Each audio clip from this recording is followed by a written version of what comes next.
ওটা হচ্ছে আসল মেন গেট, কিন্তু গেটটা এই পুজোর দিনে বন্ধ রেখেছে।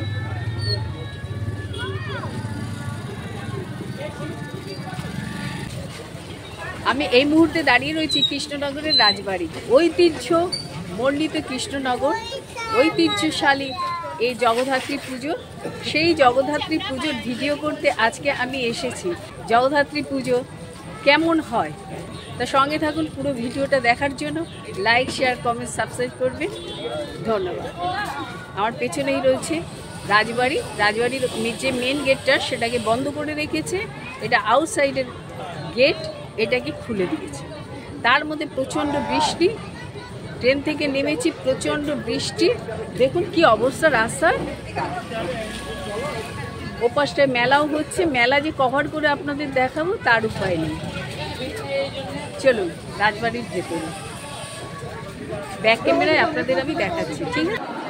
এটা হচ্ছে রাজবাড়ির সেই পুরনো সিন্ধুক। এরকম বেশ কয়েকটা সিন্ধুক রাখা আছে, আর রাজা কি কি ব্যবহার করতেন সেগুলো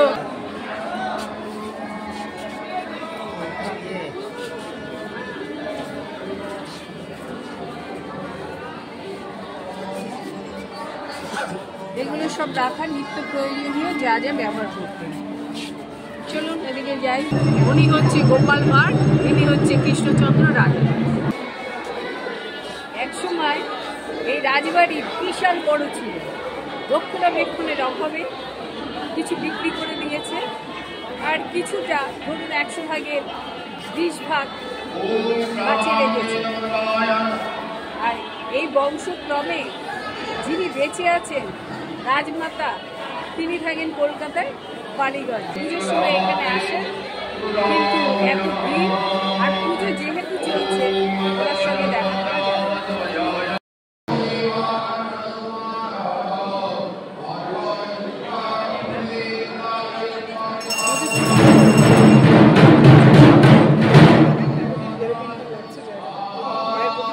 এখানের যে জগদ্ধাত্রী পুজো হয় সেটা কিন্তু ঘোড়ায় চড়ে আসে।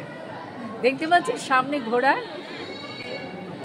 পশ্চিমবঙ্গে যত জগদ্ধাত্রী পুজো হয় এটা তার অন্যতম।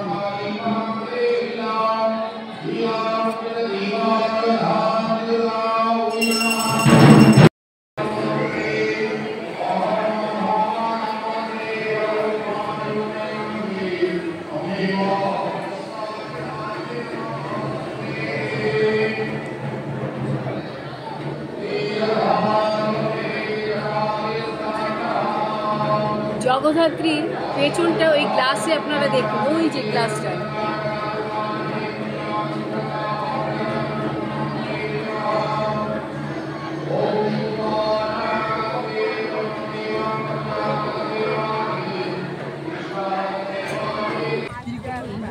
রাজবাড়ির এরিয়াতে মেলাও বসেছে, মানে বৃষ্টিতে কাদাতে সেগুলো যে ভালোভাবে ক্লিক করব তার উপায় নেই, কারণ লোকজন যাতায়াত করছে।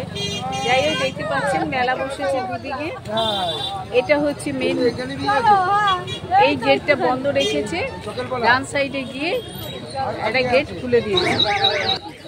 রাজবাড়ির ভিডিওটি কেমন লাগলো কমেন্ট করে জানাবেন, লাইক, শেয়ার, সাবস্ক্রাইব করবেন।